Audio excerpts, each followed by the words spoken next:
పలికినదే నువ్వేగా రాజన్న రాజ్యం తెచ్చినదే జగనన్నని రాజును చేసినదే నిరుపేదల రాతలు మార్చినదే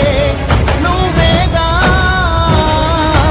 మరిగిన నెత్తురు నీ దశలే రగిలితే నిప్పుల ఉప్పెనలే ఎదురుగా నిలబడు శత్రువులే ఎవరంతా పిడుగులు పడినను పట్టదులే అడుగుకి అలసట పుట్టదులే నీ గురి ఎప్పుడు తప్పదులే పదమంటా